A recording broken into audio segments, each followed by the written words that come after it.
প্রভুবাড়ি পুকুর সহ মধ্যপাড়া চলমান সংঘস্থিত পুকুরের কাজের অগ্রগতি কতটা হয়েছে তা খতিয়ে দেখলেন রাজ্যের মুখ্যমন্ত্রী ডাক্তার মানিক সাহা।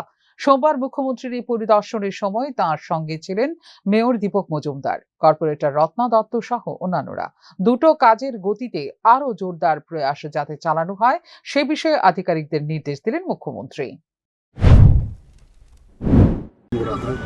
तो अभी बोल के आया हूँ ये जल्दी जल्दी काम करें। यहाँ अच्छा काम हो रहा है, जल्दी जल्दी हो रहा है। फिर भी हम लोग चाहते हैं 3 महीने के अंदर अंदर उसको कंप्लीट करें। टोटल कॉस्ट कितना डेवलपमेंट के लिए अबाउट 3.5 करोड़ टोटल दोनों मिला के 3. এই পুকুরগুলোকে নিয়ে বিগত দিনে কোনো ভাবনা চিন্তাই করেনি কেউ।